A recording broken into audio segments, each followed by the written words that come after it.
시작을 하고요. 여기 날짜가 며칠 날짜를 했었냐면 지금 여기 2020년 8월 16일자요? 특별회차 문제 설명을 해드리겠습니다. 자, 1번 문제 보겠습니다. 다음 자산을 일반 기업 회계 기준에 따라 유동성 배열법으로 나열할 경우 순서로 올바른 것은 되어 있는데, 이건 개정 암기하셨으면 이 문제는 그냥 거저먹는 거죠. 이런 것들은 yes 하고 땡큐 하고 바로 받아 넣어줘야 되겠죠. 제일 먼저 나오는 게 뭐죠? 당좌자산. 그러면 당좌자산 이거 하나만 알아도 보기는 1번, 2번 둘 중에 하나 있죠. 그 다음에 두 번째는 뭐가 나올까요? 봤더니 재고자산이네. 재고자산은 여기까지 유형이 아니라 유동자산에 해당되는 거죠. 그래서 얘는 이렇게 다시 한번 이거 개정 과목 반드시 암기하셔야 된다 그랬어요. 그래서 여기 유동자산에는 크게 두 개로 나눈다 그랬었죠.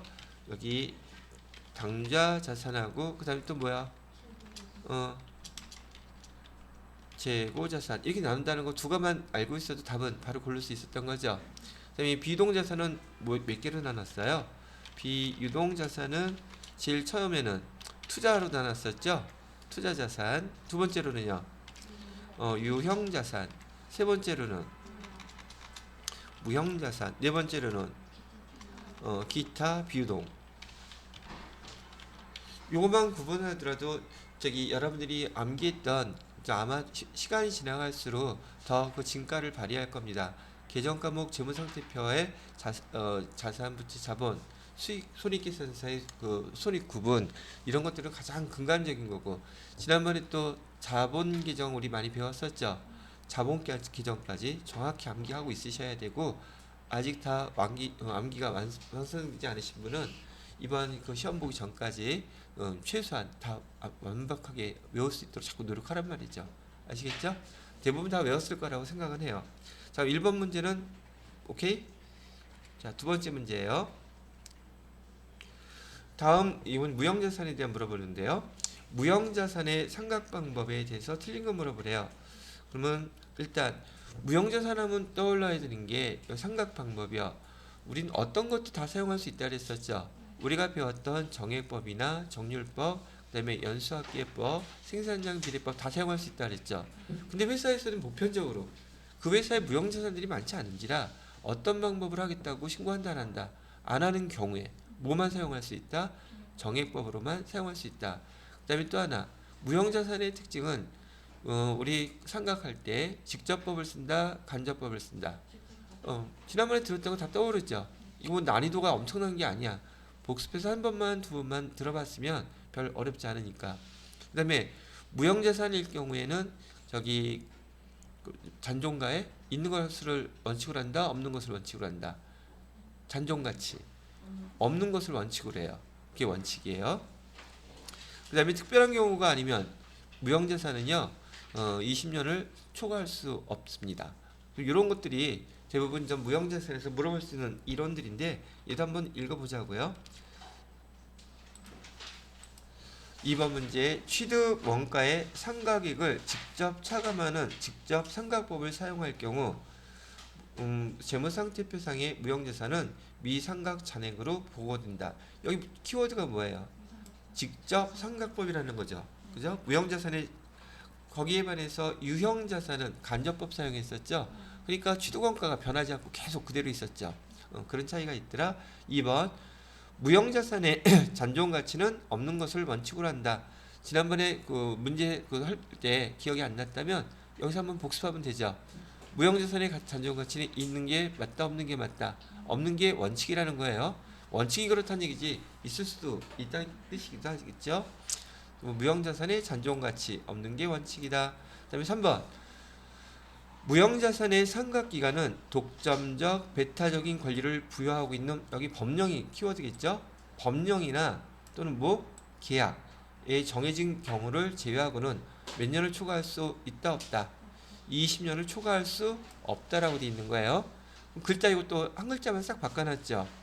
그죠? 근데 여기 문제에서 뭐라 그랬어요? 여기 법령이나 계약에 정해진 경우가 아니라면 20년을 추가할 수 없는 거고, 정해져 있다면 20년 추가할 수 있다는 뜻이죠. 글자 이렇게 싹 바꿔놓고서는 시험 문제를 냈어요. 근데 사실상 내용만 정확히 알면 이건 그냥 거저주는 문제예요.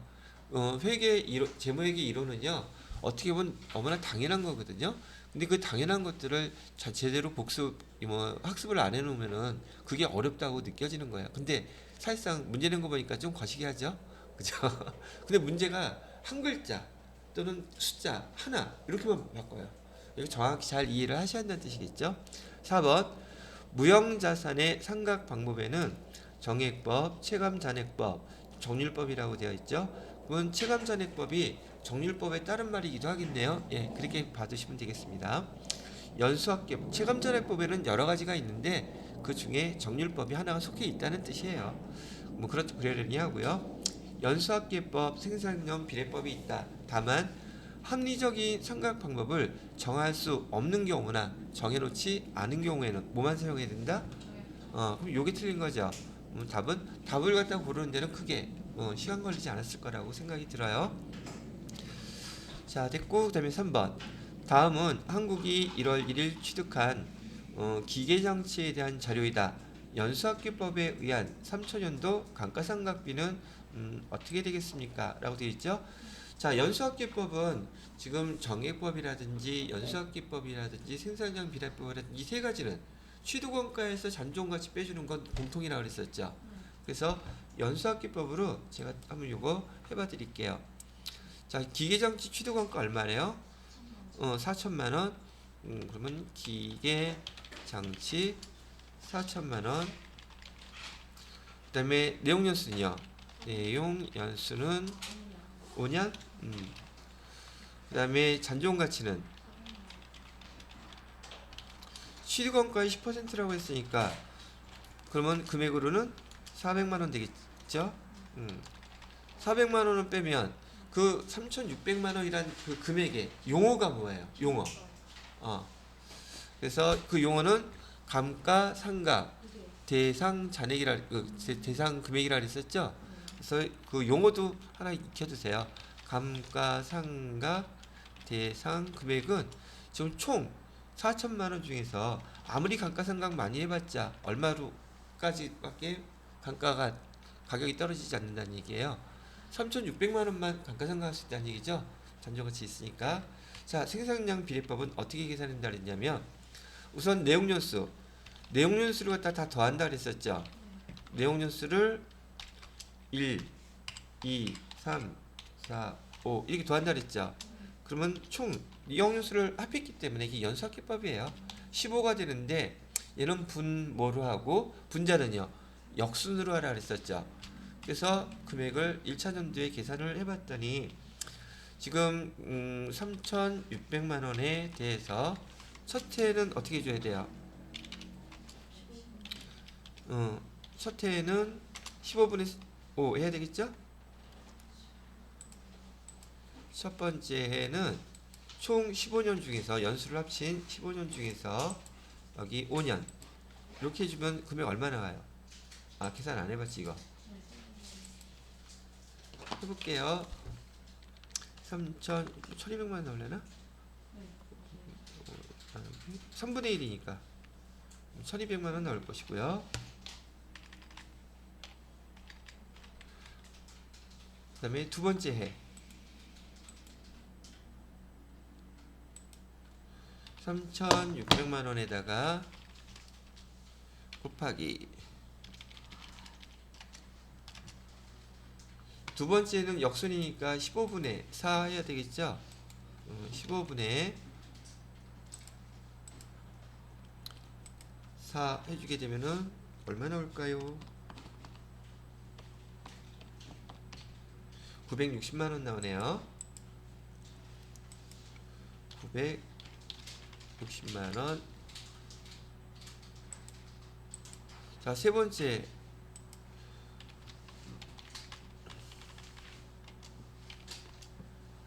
세 번째는 몇 해야 돼요? 15분의 몇? 3 해야 되겠죠? 얘는 15분의 3 이렇게 해주게 되면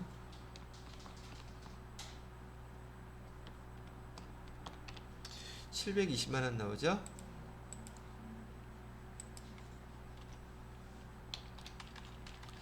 자, 그럼 이게 3년차까지 해봤는데요. 문제에서는 3차년도 뭐 물어봤어요?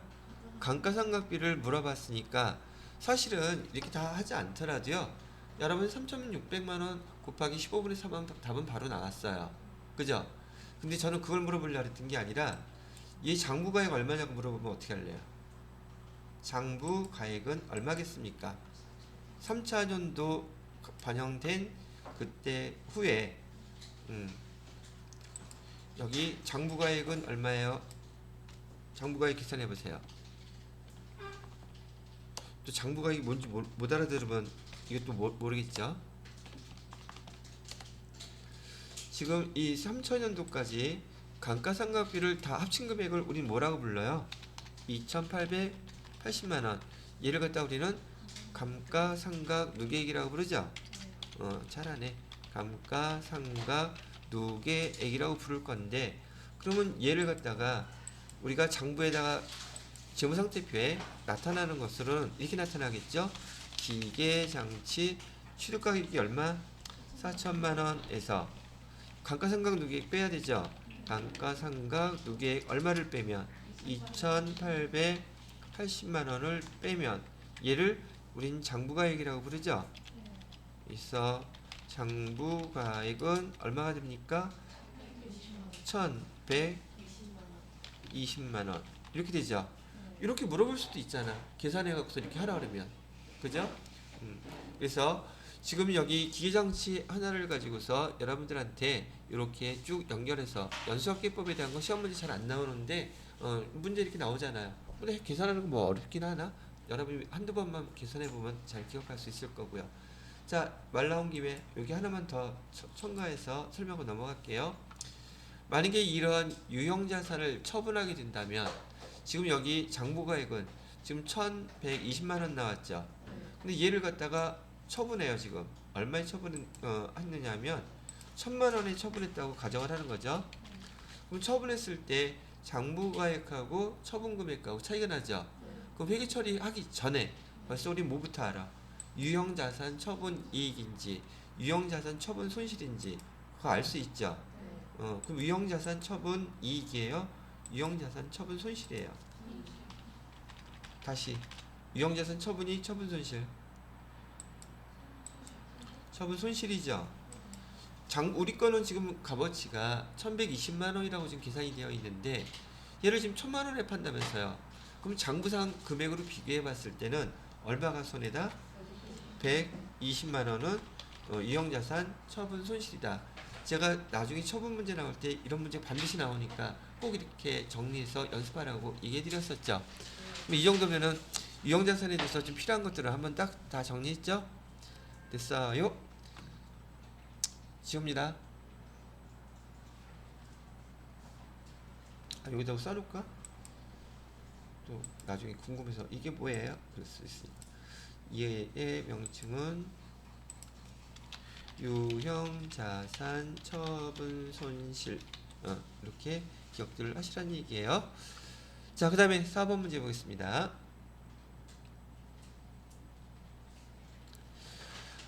기업은 정상적인 영업활동을 계속적으로 영위할 것이라는 전제하에 역사적 원가주의 근간이 되는 회계의 기본 가정은 뭡니까? 라고 물어봤네. 이런 얘기 들어본 적 있어요?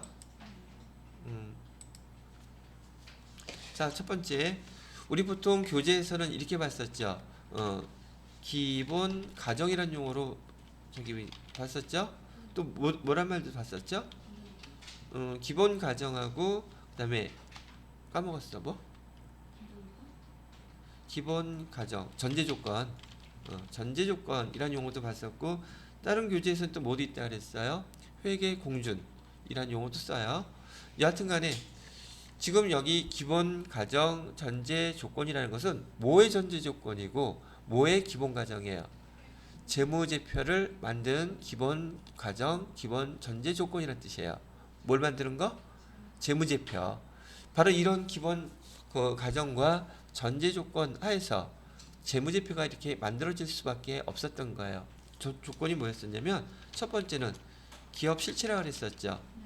기업 실체는 뭘 기억하면 되겠다? 법인. 그래서 법인은 기업 실체는 그 소유주하고 별개 따로 존재하는 걸로 구분한다 그랬었죠. 별개란 뜻이라고 했었고요. 두 번째는 뭐 있었죠? 계속 기업.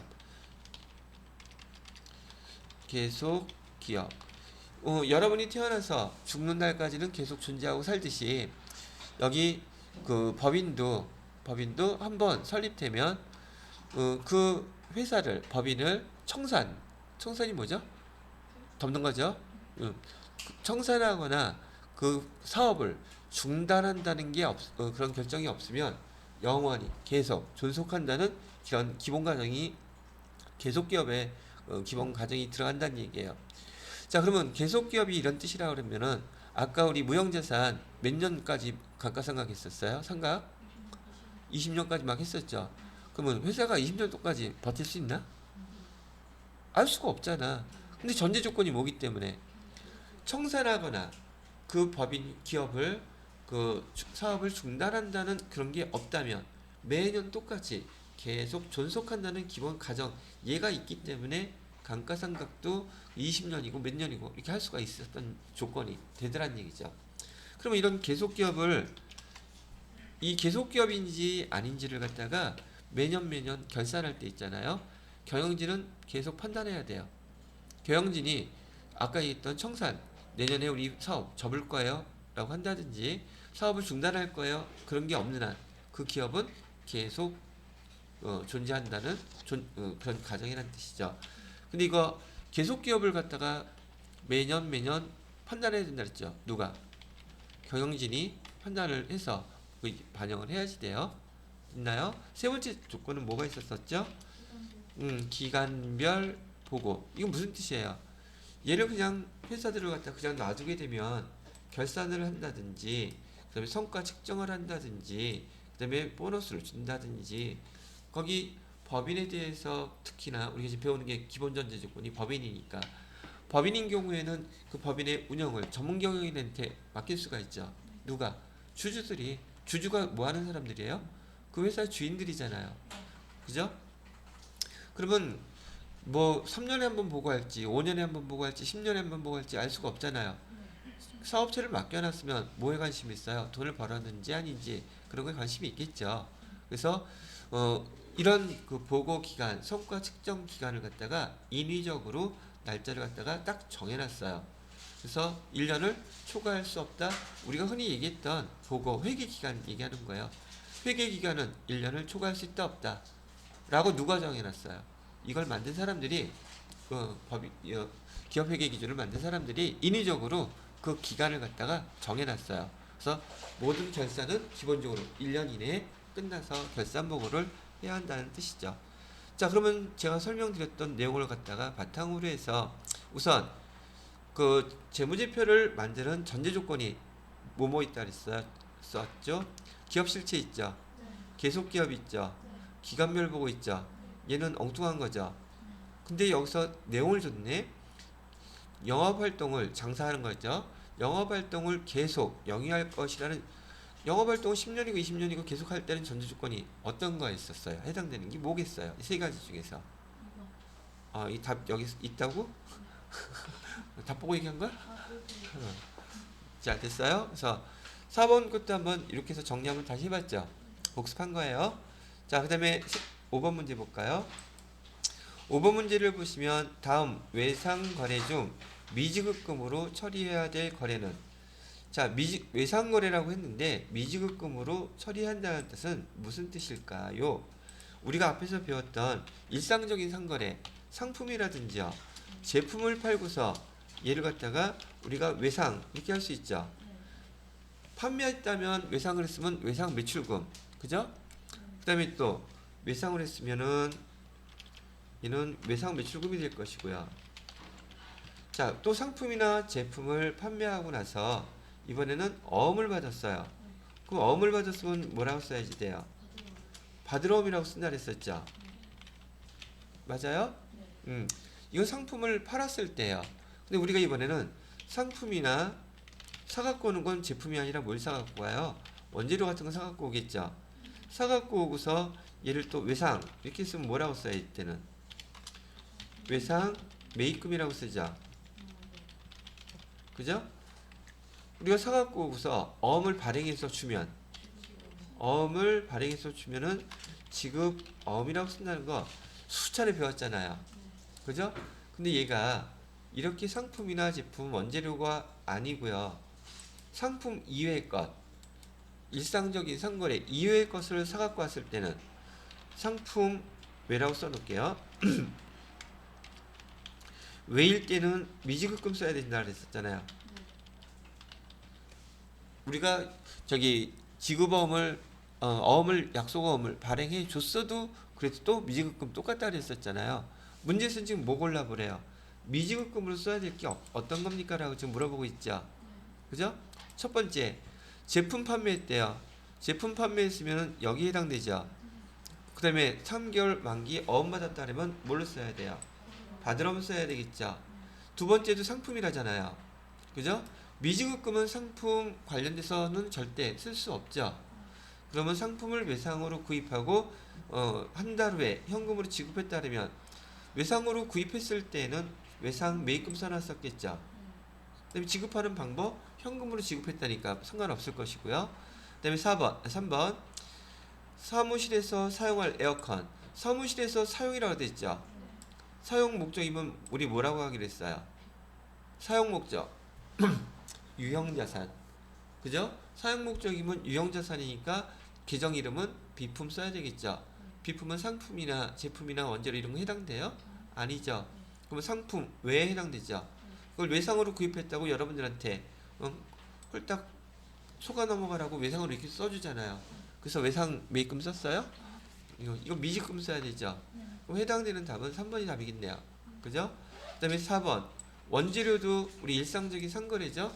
지금 전산회계 1급 기준에서는 원재료가 우리 제조업이라는 전제 조건이기 때문에 사갖고 올 때 상품을 사오지 않아요. 뭘 사갖고 와요? 원재료를 사갖고 구입하면서 보통예금으로 이체했다. 그럼 보통예금 여기 아예 외상매입금이라는 것도 안 나타나겠죠. 근데 여기서 미지급금 써야 될 경우 물어봤으니 답은 몇 번? 3번 이렇게 하시면 돼요. 되셨지요? 자, 되셨지요? 하고서는 종 쳤어. 그러면 10분 쉬었다가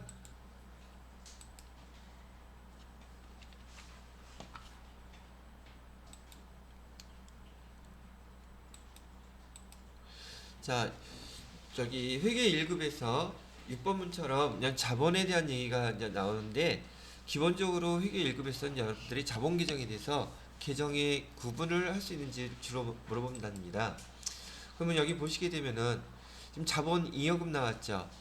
자본 잉여금 나왔으면 자본 잉여금만 알 게 아니라 지금 또 처음이니까 이론 까먹을 시간이 충분히 됐으니까 한번 또 정리해 봐야 되겠죠. 자, 자본 계정에 5가지 있다 그랬어요. 뭐뭐 있었죠? 자본금. 자본금은 주식수 곱하기 액면금액으로만 쓰세요. 그랬었죠? 주식수 곱하기 액면금액, 액면가액, 액면 금액으로 쓰라고 했던 거 기억나시죠? 보통 얘는 언제 이렇게 많이 썼어요? 우리가 얘기했던 주식을 발행. 주식 발행하면 증자라는 용어 생각해야 된다 그랬었죠. 증자는 자본금이 증가한다는 뜻. 자본금이 증가하는 것은 대변에 자본금 써야겠구나.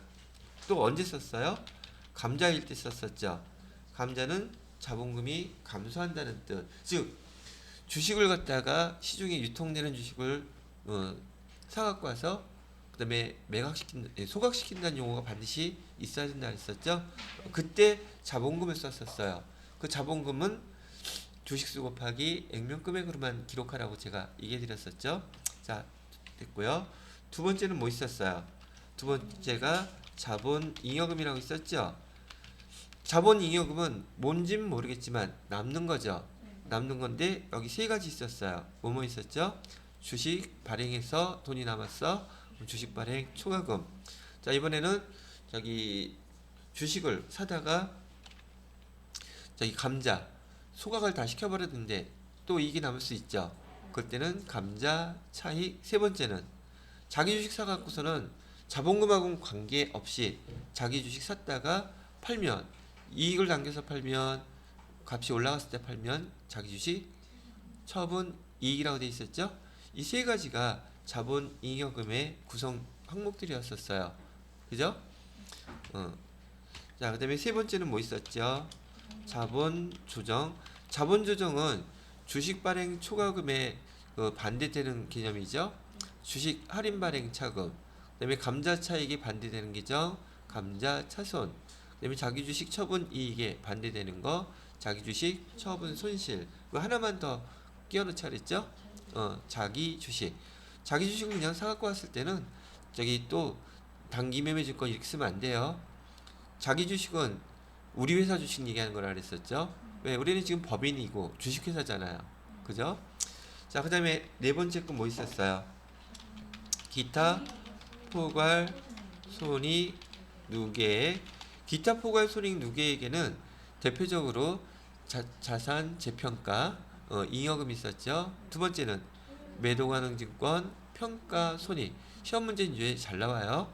매도 가능 증권 평가 손익 구분하는 것 때문에.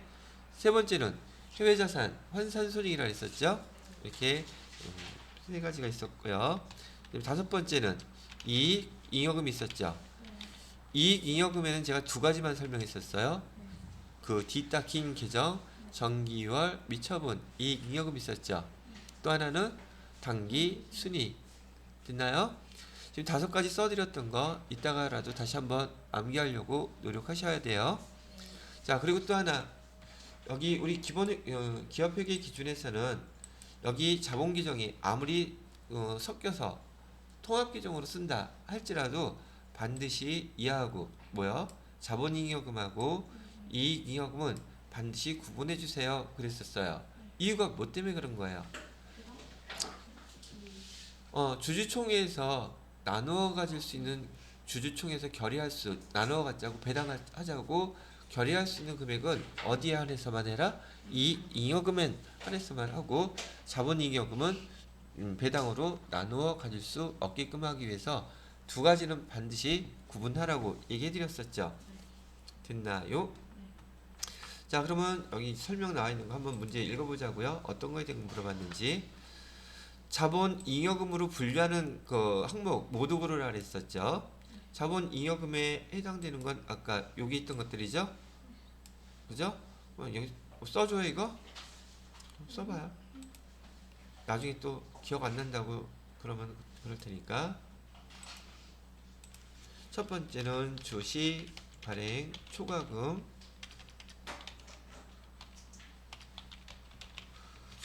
두 번째는 감자 차익. 세 번째는 자기 주식 처분 이익. 이렇게 나온다 그랬었죠. 해주시면 되겠고요. 가번에 보시게 되면 주식 발행 금액이 액면 금액에 미달한다 그러면 주식 할인 발행 차금 생기겠죠. 그 가는 아니겠네요. 그다음에 상법상 규정에 따라 적립된 법정 적립금은 명칭은 이익준비금이죠. 이익준비금은 제가 어디서 썼어요? 이익잉여금에 해당되는 배당에서 나왔던 것들이죠. 그럼 세 번째, 주식을 할증 발행하는 경우 주식 발행 금액이 액면 금액을 초과하면 주식 발행 초과금이 생기겠죠. 그럼 답원은 들어가야 되겠네요. 그다음에 자기 주식을 처분하는 경우 취득 원가를 초과한대. 그것도 이익이겠죠. 그러면 답은 다하고 라 이렇게 되겠네요. 그죠? 되시었는지요? 자본계정 과목 꼭 암기하셔야 돼요. 법정적립금이요? 여기 이익준비금. 이것도 잠깐 정리해 드릴까요? 같이 공부하시라고. 자, 이익잉여금에는 여기다 좀 써놓을게요.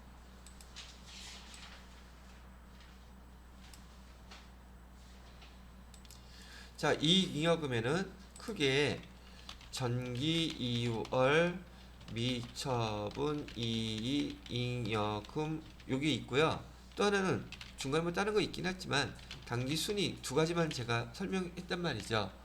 그럼 이 두 가지 금액을 합친 금액을 뭐라고 불렀었냐면 얘를 미처분 이익잉여금 이렇게 불렀단 말이죠.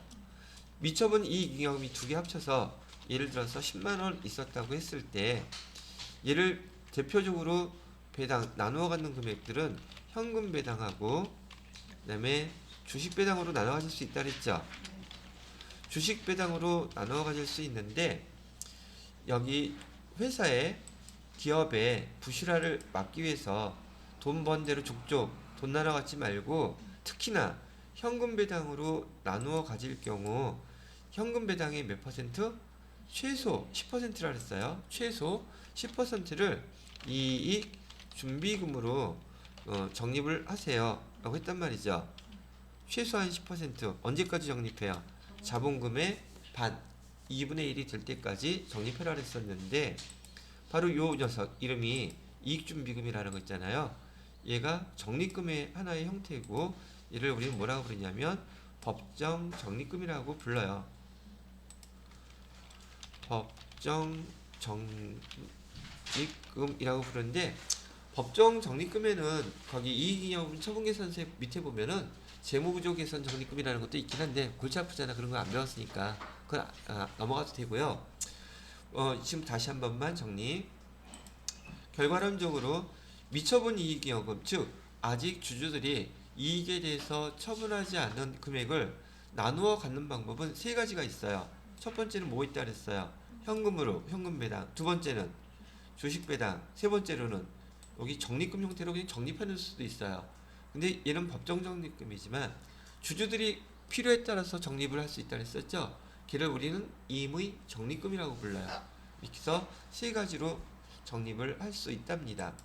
그래서 여기다가 이익을 갖다가 나누어 가질 수 있는 금액 방법은 현금 배당으로 나눠 가질 수 있고 주식 배당으로도 나눠 가질 수도 있고 그다음에 적립금으로도 이렇게 적립해 놓을 수가 있는데 이 적립금에는 두 가지가 있다고요. 법정 적립금 하고 또 하나 뭐 있다고요? 임의 적립금으로 나눠요. 임의 적립금은 이런 것들이에요. 지난번에 설명드렸던 뭐죠? 사업 확장 적립금하고요. 또 하나는 또 뭐도 있다 그랬죠? 감채 적립금도 있다 그랬었죠? 부채를 갖다 감소시키기 위해서 돈 벌었을 때 좀 적립 좀 해놓자. 그래서 감채 적립금이라는 것도 있을 수 있고요. 또 뭐도 있을까? 퇴직금에 보충하자. 그래서 퇴직급여 충당 적립금. 근데 임의 적립금은 내용이 어떻게 됐든 간에 그 주주총회에서 자기네가 필요한 목적으로 계정은 얼마든지 만들어서 적립할 수 있다고 했었어요. 됐나요? 또 궁금한 거 있으신 분?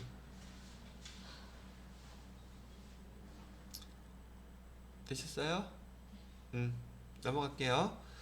궁금하면 뭐 보라고요? 아주 편해. 내가 또 설명할 필요 없잖아 이제는. 뭐 하면은 유튜브 보세요. 서로 좋은 거 아닌가? 자 이번에는 7번 문제예요.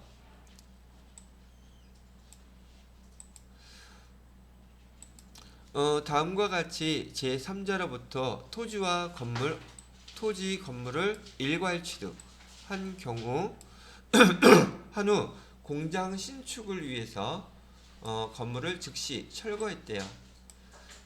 토지의 취득원가, 토지 취득원가 얼마입니까 물어보는 거죠. 토지하고 건물 뭐 일괄 취득이 됐든 뭐야 갔든 얘 토지 건물 있는 거 같이 취득하는 이유가 그 땅 사용하기 위해서잖아요. 그죠? 그럼 결국은 여기 우리 토지라고 써놔야 되겠네. 토지를 취득하는 거니까. 그럼 여기서 이제 발생하는 부대 비용을 아느냐고 물어보는 거죠. 부대 비용이 뭐가 되겠습니까? 부대 비용은 다 토지로 기록해 주셔야 되죠. 자, 첫 번째 여기 보시게 되면 건물의 공정가치, 그 다음에 건물의 철거비용, 제3자한테 지급한 금액은 지금 얼마? 4억 원이죠. 그러면 일괄 취득이 됐던 뭐가 됐던 돈 일단 상대방한테 준 돈은 4억 원이 되겠죠. 일단 4억 원은 땅하고 건물 기존에 있는 거 살 때 지급한 거죠. 그럼 이건 토지값일 것이고요.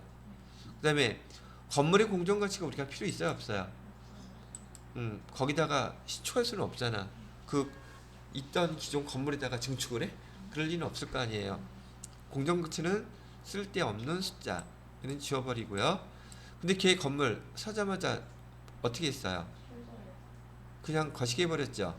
철거해버렸는데 철거 비용은 얼마래요? 근데 이 토지를 사지 않았다면, 이 건을 사지 않았다면 이 돈 발생했을 이유가 없죠. 그럼 부대 비용이겠네요. 500만 원 더해줘야 되죠. 그 다음에 토지의 공정가치라고 되어 있는데 지금 토지 공정가치 4억 원 똑같죠. 그죠? 결국은 건물은 값어치가 없었다는 뜻이기도 하겠죠. 근데 또 여기다 4억 원 쓰면 안 되죠.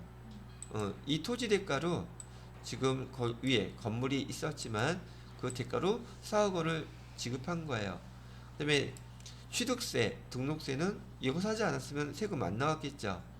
그러면 얼마래요? 취득세 500만 원? 얘도 부대 비용이겠죠? 그럼 토지는 얼마라고 취득원가를 기록해 주어야 되겠습니까? 4천 4억 1천만 원? 여러분 4억 돈 가져봤어요?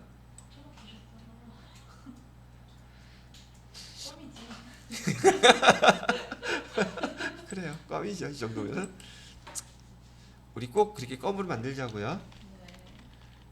그러니까 이번에 자격증 이번 주 토요일날 시험 봐서 다 딴 다음에 저한테 한우 선물 세트 하나씩 다 선물하세요. 껌이잖아. 사업 번다음에요. 그럴까? 자, 이번에는 8번 문제 보겠습니다. 세무전자는 거래처와 제품 판매 계약을 체결하면서 계약금 명목으로 수령한 500만 원에 대해서 수령한 시점에 제품 매출로 회계 처리했대요. 자, 이러한 회계 처리로 나타나는 결과는 한번 처리를 해봐요. 지금 여기 수령한 차변에 계약금이라고 그랬었죠.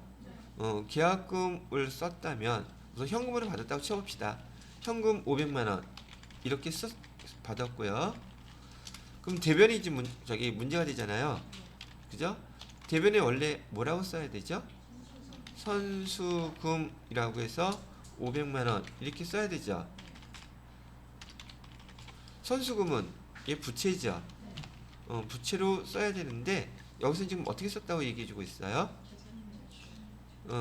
지금 우리 헷갈리지 마세요. 전산 회계 1급 시험 보실 때는 우리 회사는 법인이고 주식회사면서 제조업이에요.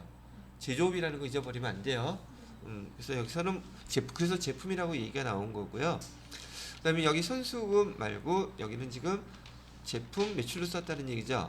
제품 매출은 무슨 계정이에요? 그렇지. 빙고. 수익 계정이에요. 그래서 지금 선수금이라는 부채로 써야 되는데 여기 쓴 지금 결과는 제품 매출이라는 수익 계정으로 이렇게 썼다는 얘기죠. 그죠? 자, 어떤 걸 선택할래? 제품 매출로 합시다. 제품 매출로 썼기 때문에 원래 쓰면 안 되죠. 부채로 써야 되는데. 그러면 수익 계정은 지금 과대 계상이 돼 있겠죠. 쓰면 안 되는데 썼으니까. 그죠? 그래서 수익은 과대 계상. 수익은 이익하고도 똑같은 말이죠. 자, 그렇게 구분했을 때 그러면 지난번에 배웠던 대로 자산은 어떻게 돼요? 과대 계상 되겠죠. 그 다음에 또 자본은 과대 계상 되겠죠. 법인세 비용은 얘도 과대 계상 되죠. 그러나 여기 부채는 부채인 경우에는 부채를 별도로 생각해 보셔야 돼요. 써야 되는데 얘는 안 썼잖아요 지금. 그죠? 그러면 써야 되는데 부채를 안 썼으면 얘는 과대계상이에요? 과소계상이에요? 과소계상 됐겠죠. 그래서 부채는 과소계상 됐겠구나. 자, 이렇게 정리가 된다는 얘기예요. 답은 어떤 거에 해당되나요? 이런 회계 처리로 나타난 결과는 무엇이겠습니까? 라고 물어봤네요. 자산의 과대계상. 자산 과대계상 됐겠네요. 그죠? 그죠? 그다음에 비용이 여기 보세요. 자산도 과대계상이 되고 비용도 과대계상 될 수 있어요, 없어요? 얘는 반비례 관계잖아요. 그죠? 자본은 자 한번 그 연결 관계 좀 보여드리려고. 지금 이 자산이 예를 들어서 과대계상이라고 했다면 여기 자본도 과대계상돼야 되죠. 부채는 과소계상돼야 되죠. 그쵸? 그다음에 비용은 과대계상 될 수가 없죠. 얘하고 이거는 반비례 관계라 했으니까. 그죠? 자, 그러면 이렇게 이런 회계 처리로 나타나는 결과는 뭐겠습니까? 부채는 써야 되는데 지금 안 썼기 때문에 얘가 지금 확실하게 4번이 답인 거죠. 됐어요? 그럼 자산이 과대 계상이 된 건 맞는데 지금 여기 계정에서 자산 계정이 있어요, 없어요? 없죠. 그럼 얘는 해당 대상이 없겠네. 자산 대신에 뭐가 들어와 있는 거예요? 부채가 들어왔던 거예요. 이해되시겠죠? 수령한 시점에서 보면 되는 거예요? 거래를? 뭐 수령한 시점이라고 얘기를 했으니까 수령한 시점에 이렇게 회계 처리했다는 거예요. 차변에 현금, 대변에. 현금은 뭘로 처리했던 간에 돈 들어온 거잖아요. 그러니까 이건 과대계상이 아니라 제대로 들어온 거 맞죠? 문제는 지금 여기 제품이라는 수익으로 처리하기 때문에 수익은 과대계상이 되는 거잖아요. 근데 여기 수익에 대한 게 있어, 없어요? 반대로 그럼 비용은 과소계상 돼야 되겠죠. 이걸 논리적으로 여러분이 기억했던 것들 있잖아요. 그걸로 연결시켜서 생각해내면 되는 거예요. 얘도 될 수가 없죠. 자본은요. 자본은 과대계상이 돼야 되니까 이 틀렸죠. 부채는 여기 써져 있잖아. 과소계상. 됐죠? 지난번에 그 제가 알려드렸던 것들이 상당히 유효하죠. 이거 별 문제를 다 맞출 수 있어. 전체 재무제표에 미치는 영향을 갖다가 판단할 때에는 이만한 게 없다는 얘기예요. 자, 됐고요. 그 다음에 9번 문제로 넘어갈게요. 자, 9번 문제를 보시면은 다음 자료를 통해 평균법에 의한 재료비와 가공비의 완성품 환산량을 계산하면 얼마인가? 1번부터 8번 문제는 재무회계 문제고요. 9번부터 12번 문제까지는 네 문제죠. 원가 계산 문제예요. 그다음에 나머지 세 문제는 부가가치세 문제. 그래서 제가 정리할 때 뭐 갖고 정리하자 그랬어요? 기출문제 갖고 정리하라 그랬죠. 자, 아까 우리가 배웠던 지금 여기 뭐 나와 있어요? 완성품 환산량. 얘는 어디에서 쓰이는 용어예요? 종합원가 계산에서 쓰이는 용어죠. 그러면 배운 대로 또 한번 계산을 해봐야 되겠죠.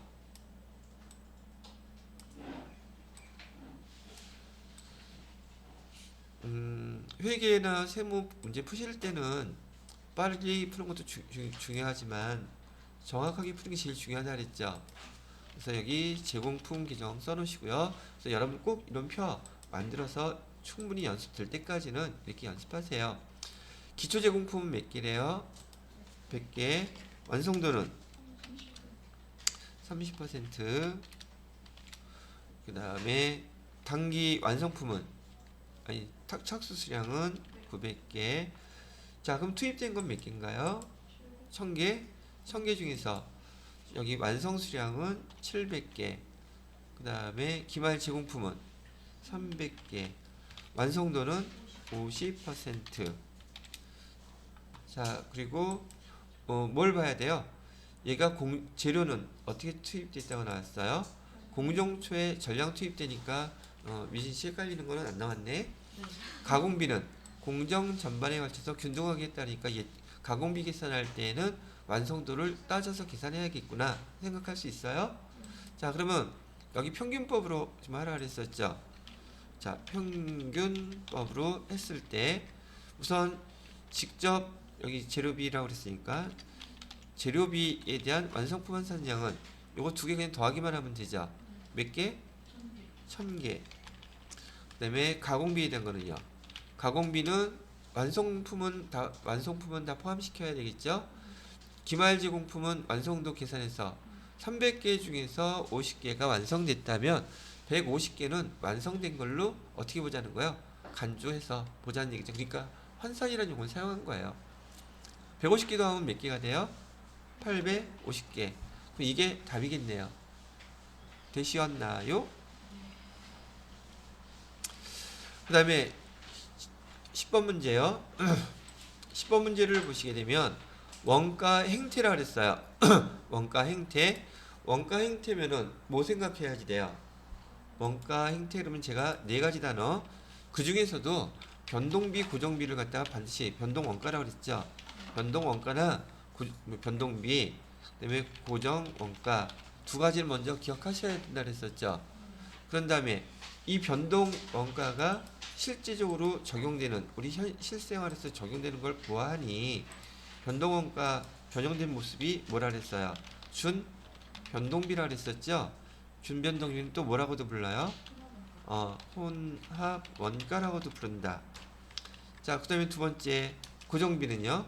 준 고정비라고 이렇게 했었죠. 준 고정 원가 뭐 똑같은 말이에요. 근데 다음과 같은 여기 주어진 상황에 맞는 거는 이 네 가지 중에서 어떤 게 될 것 같은가요? 물어봤잖아요. 수도요금의 원가 행태는 사용량이 없는 경우인데 기본요금 발생하죠. 기본요금에다가 사용량이 증가함으로 인해서 돈 계속 더 내야 된다는 얘기죠. 그럼 그래프는 어떻게 그려줄래요? 지난번에 배웠던 대로 이렇게 그리면 되겠죠. 얘는 사용하든 안 하든 기본요금 발생하죠. 그 다음에 사용한다는 만큼 이렇게 돈을 여기 이 요금을 내야 될 테니까 얘는 어떤 거 그린 거야 지금?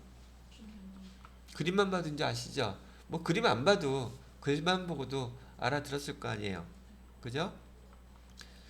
자, 그러면 9번 문제하고 10번 문제 두 개 풀었는데 네 문제 중에서 두 문제 풀었죠?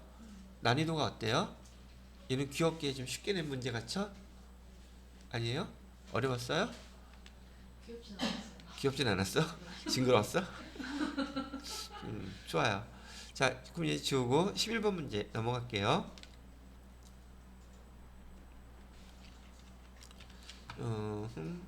11번 문제는 다음 자료를 이용해서 제조지서 1번이라고 되어 있네요.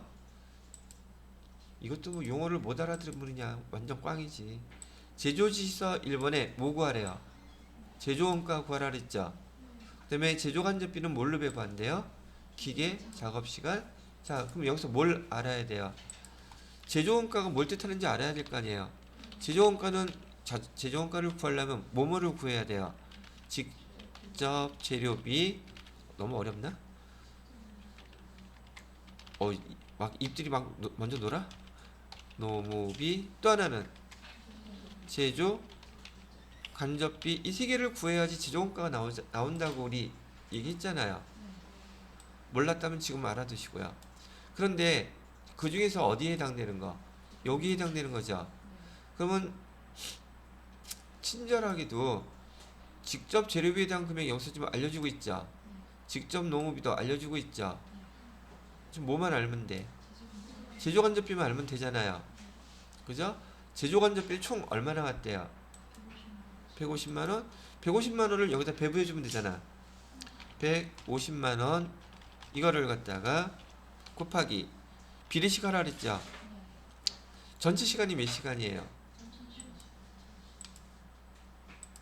3000시간. 근데 여기 제조지서 1번에서 발생한 건 얼마 발생했대요? 이렇게 하면 배부가 되겠죠. 그래요. 배부 해보세요. 그럼 얼마 나왔어요? 해보게 되면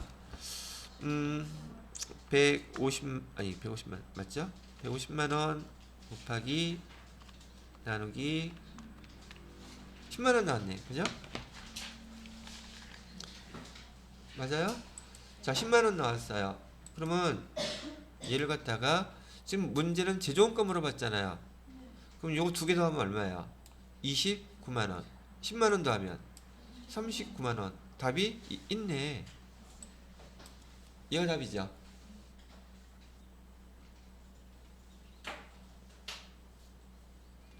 요즘 안 나오는 줄 알았더니 나오네. 자, 뭐 그래도 여러분 요걸 연습을 갖다 꽤 많이 해보셨잖아요. 그죠? 근데 아직 익숙하지가 않을 수 있어요.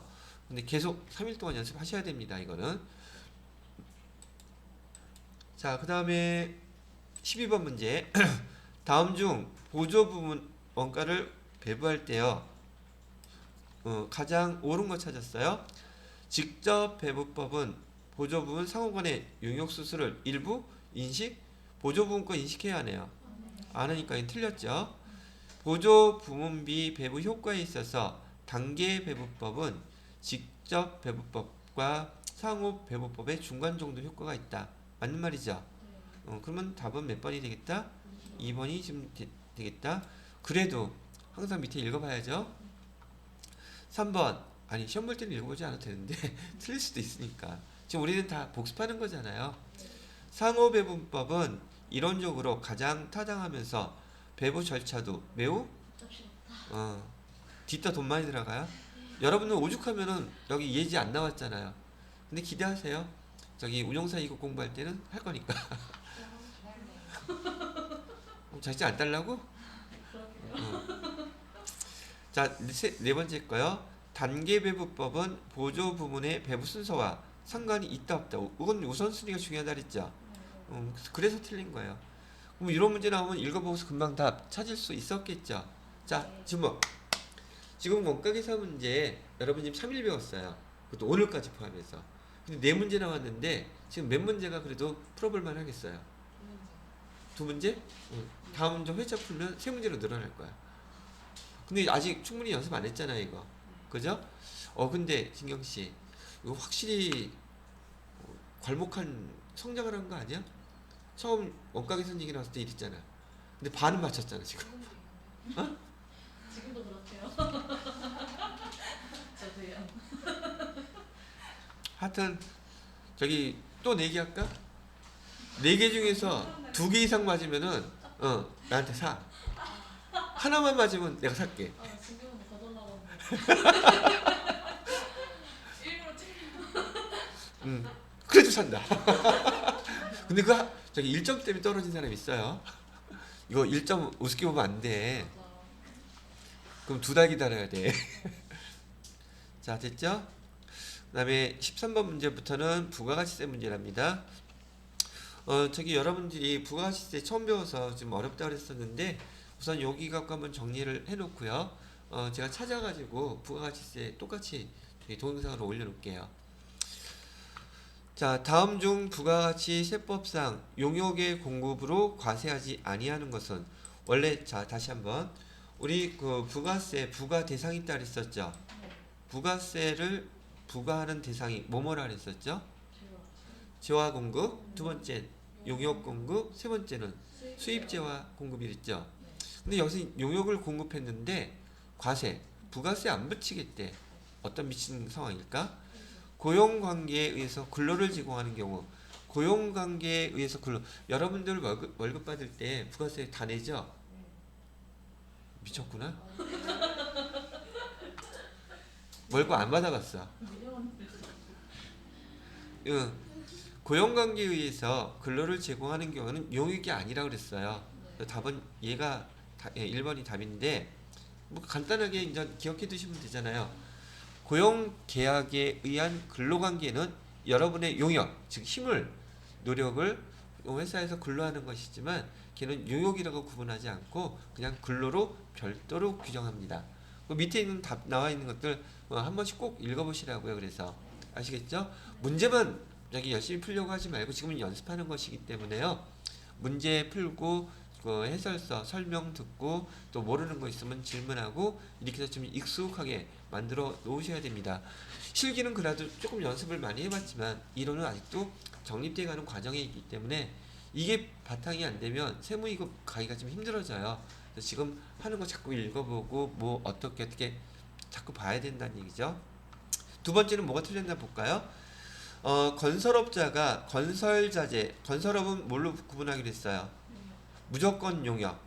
용역의 공급이니까 당연히 여기에 해당돼서는 부가가치세 다 부과되겠죠. 세 번째, 상대방으로부터 인도받은 재화를 주요 자재를 전혀 부담하지 않는 가공만 하는 경우 가공만 하면 이건 용역에 공급이라 그랬었죠. 얘 과세한다 안 한다? 당연히 해야죠. 용역 공급했으니까. 그다음에 네 번째, 사업자가 특수관계에 있는 자에게 부동산, 임대, 용역을 무상 공급하는 경우, 이건 간주 공급이라 그랬었죠. 그죠? 무상으로 공급해도 얘는 그 부가가치세 예수금으로 납부해야 된다 그랬었죠. 근데 그 금액을 어떻게 알아요? 옆에 있는 건물들하고 비교해요. 그걸로 해서. 그다음에 14번 문제. 이것도 여기 용역의 공급에 대한 거 지난번에 설명드렸던 내용들을 어느 정도 낯설지는 않죠. 14번이요. 다음 자료를 이용하여 부가가치세법상 일반 과세자의 부가가치세 뭘 물어봤어요? 매출세액이에요. 과세표준을 물어볼 때도 있었죠. 매출세액도 물어볼 때가 있어요. 근데 여기선 매출세액을 물어봤어요. 됐나요? 총 매출액은 얼마래요? 1,000만원? 매출 할인액은 얼마래요? 그러면 과세표준은 얼마예요? 800만원이죠. 자, 잘 봐요. 이거 지난번에 했을 때 제가 지난번에 과세표준을 정할 때 과세표준에 포함시켜야 되는 거 있고 포함시켜서는 안 될 거 있다 그랬었죠. 근데 이렇게 나오니까 되게 쉬워 보이죠? 아니, 되게 쉬워요, 사실. 과세표준 총매출액은 1,000만원이었었죠. 그죠? 근데 과세표준에 포함시키면 안 되는 것 중에 하나가 매출 할인, 매출 환입, 그 다음에 매출 애누리 이런 거였잖아요. 그 과세표준에 포함시키면 돼요, 안 돼요? 안 되죠. 그러니까 총 매출액에서 과세 할인액 빼주면 지금 우리가 공급가액으로 정해지는 건 얼마가 돼야 된다는 뜻이에요. 800만 원이죠. 근데 문제에서 뭐 물어봤어요? 800만 원의 매출세액은 얼마가 되겠습니까? 80만 원 되죠. 자, 그리고 제가 뭐라 그랬었냐면 과세 표준에서 제외하지 않는 거 세 가지는 꼭 암기하세요 그랬었죠. 뭐뭐 있었어요? 판매 장려금, 두 번째로는 대손금, 세 번째로는 하자 보증금. 이런 것들은 여기 과세 표준 결정되면 절대 손대면 안 됩니다 라고 했었죠. 손대면 안 돼요. 근데 여기서 뭐 나왔어 지금? 대손세액 나왔죠. 그래서 여러분들이 이거 모르면 대손세액을 지금 80만원 과세표준에서 매출세액 80만원 계산된 다음에 요거 홀라당 빼버린단 말이죠. 빼면 된다 안 된다? 안 된다는 거였었어요. 답은 얼마가 된다고요? 답은 80만원이어야 되는데 뭐야? 아, 매출세? 아, 공급 아이구나. 공급 저기 뭐 과세표준 물어본 게 아니라 세액 물어봤다 그랬죠. 쏘리. 그럼 대손금에서 여기 매출세액은 80만 원인데 대손세액으로 지금 공제받은 거 있다 그랬었죠. 공제받은 거 있으면은 여기다가 얼마? 대손금이 아니라 대손세액이잖아요. 다시 설명할게요. 이거는 여기서 대손세액은 얼마? 5만 원을 이렇게 빼주면은 매출세액은 75만 원만 내게 되겠죠. 제가 지금 흥분했어.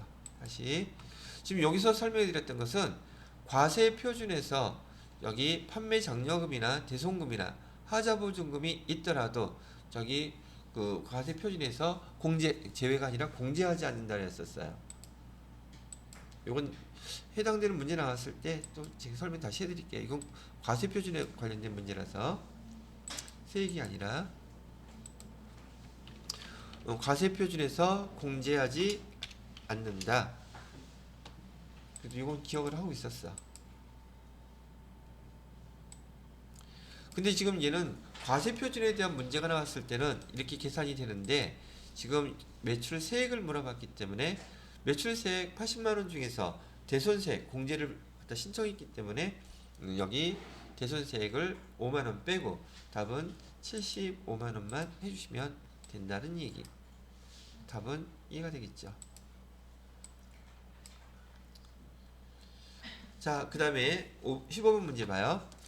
부가가치세법상 이번에는 과세기간에 대해서 물어보네요. 과세기간에 대한 설명으로 옳지 않은 것은 일반과세자의 과세기간은 제1기, 2기. 일반과세자는 확정신고 때만 한다 그랬었죠. 그래서 과세기간이 1기와 2기로 나눠지죠.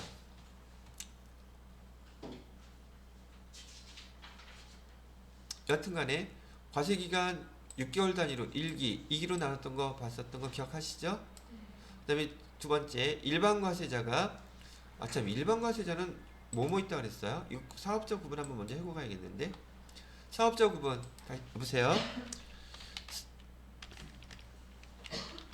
사업자는 우선 부가가치세가 부과되는 사업자, 그 사업자 이름을 뭐라고 불렀죠? 과세 사업자라고 불렀죠. 부가가치세가 면세되어 있는 사업자를 면세 사업자 이렇게 나눈다 그랬어요. 그 다음에 과세 사업자는 또 둘로 나눈다 그랬죠.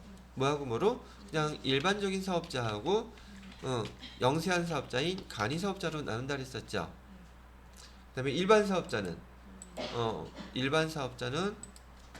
법인하고 개인으로 나눈다 그랬죠. 사업자의 구분부터 먼저 이렇게 다시 한번 정리해 봤고요.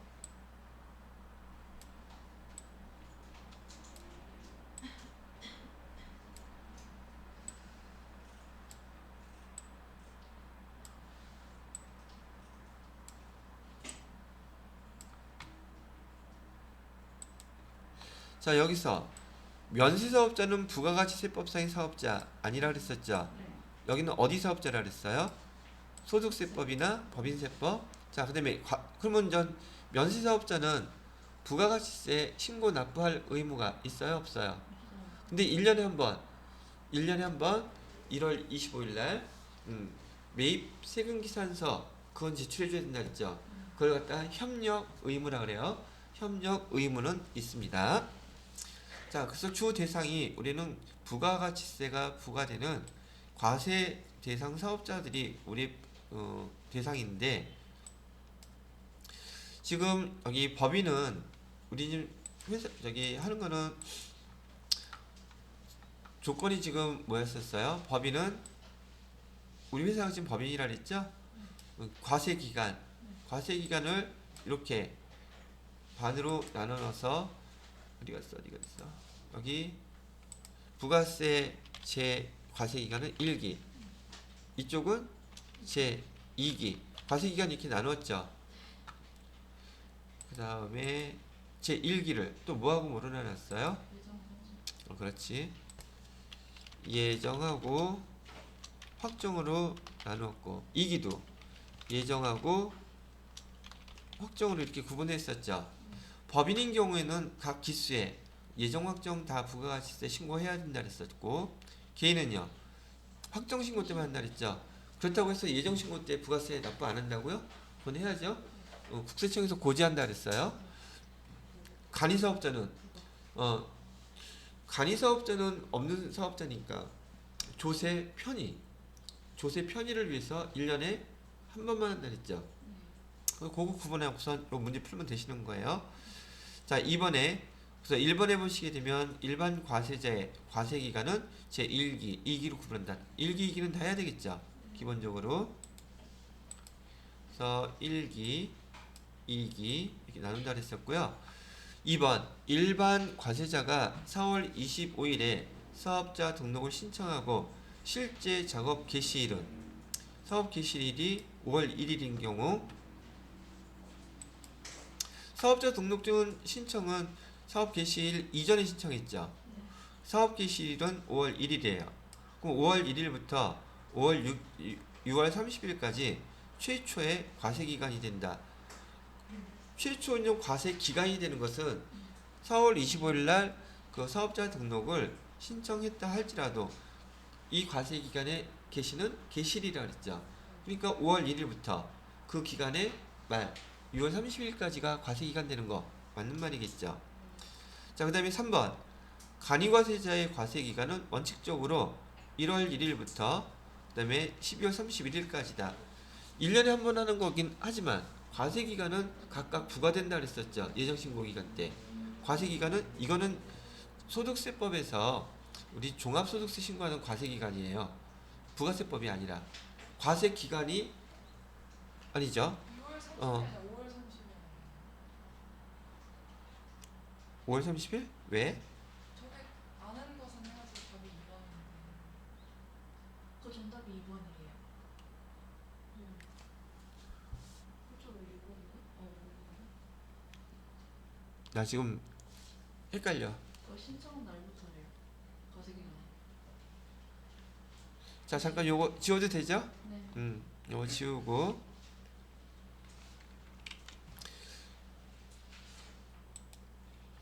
사업 개시일 이전에 사업자 등록을 신청한 경우 그 신청한 날로부터 신청한 날로부터가 지금 개시일로부터가 아니고 왜 나한테 보고 안 했지 이거?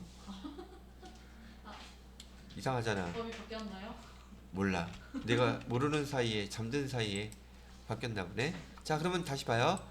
지금 여기 사업을 개시한 후 사업 개시일은 5월 1일이지만 사업자 등록 신청한 게 4월 25일이라면 과세 기간은 지금 며칠로부터 한다?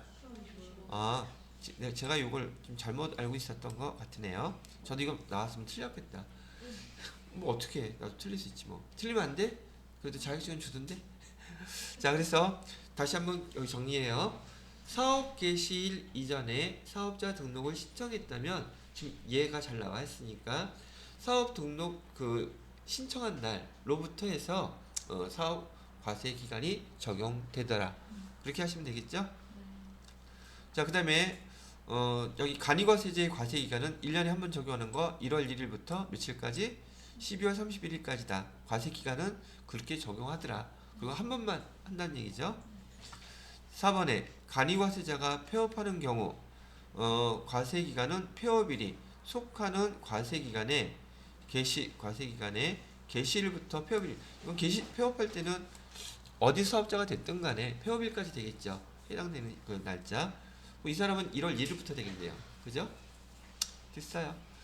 자, 부가가치세에 대한 문제 세 문제 나왔는데 아직 부가가치세가 조금 낯설기는 하겠지만 지금 이 문제를 지난번처럼 한 번, 두 번, 세 번 반복해서 풀다 보면 비슷한 문제들이 계속 반복적으로 나올 테니까 그걸로 정리를 하시기 바랍니다. 되셨나요? 자, 일단 여기 필기는 이론은 요거까지만 하겠습니다.